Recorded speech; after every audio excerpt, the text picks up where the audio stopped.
বিসমিল্লাহির রহমানির রহিম।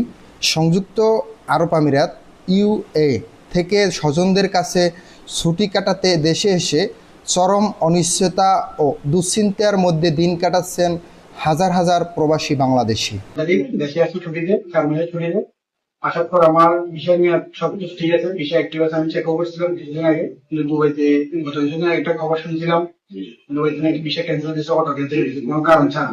আমি রিটার্ন যাওয়ার জন্য টিকিট করছি 31 তারিখে। এর আগে নিউজটা টিকিট করার পরে তখন আমার নির্দিষ্ট সময় শেষে কর্মস্থলে ফিরে যাওয়ার প্রস্তুতি নেওয়ার মুহূর্তেই অনেকে জানতে পারছেন দেশে থাকা অবস্থাতেই তাদের ভিসা বাতিল করে দেওয়া হয়েছে। কোনো পূর্বাভাস বা সুনির্দিষ্ট কারণ ছাড়া এভাবে হঠাৎ ভিসা বাতিলের হিড়িকে চরম বিপাকে পড়েছেন ভুক্তভোগী প্রবাসীরা।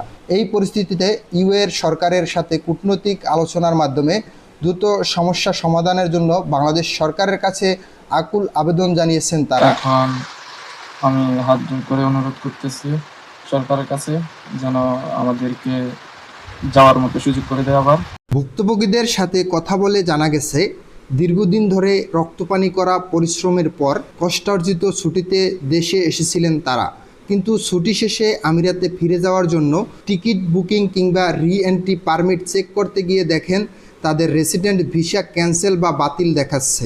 অধিকাংশ ক্ষেত্রে নিয়োগকারী প্রতিষ্ঠান বা স্পন্সররা কফিল কোনো অগ্রিম বিজ্ঞপ্তি না দিয়েই কর্মীদের অনুপস্থিতিতে ভিসা বাতিল করে দিচ্ছে। আমি মার্চের 30 তারিখে দেশে আসি, আমার ভিসা সব কিছু ঠিক আছে। জুলাইয়ের 22 তারিখে দেখতেছি অটো আমার ভিসা ক্যান্সেল হয়ে গেছে। কি জন্য ক্যান্সেল হচ্ছে আমরা জানি না। টিকিটের যে দাম, সেই দাম দেখে মাথায় আকাশ ভেঙে পড়ার মতো অবস্থা। প্রবাসীর আয় রেমিটেন্স বাংলাদেশের অর্থনীতির অন্যতম প্রধান চালিকা শক্তি। যে প্রবাসীরা দিনরাত পরিশ্রম করে দেশের অর্থনীতির চাকা সচল রাখেন, বিপদের দিনে তাদের পাশে দাঁড়ানো সরকারের নৈতিক দায়িত্ব। দ্রুত কূটনৈতিক পদক্ষেপ এবং সমস্যার সমাধান না হলে হাজার হাজার পরিবার যেমন ধ্বংসের মুখে পড়বে, তেমনি প্রভাব পড়বে দেশের রেমিটেন্স প্রবাহে। এমনটাই মনে করছেন বিশেষজ্ঞরা। মোহাম্মদ আলামিন, ইউরোপ বিডি, দেশ ও প্রবাস।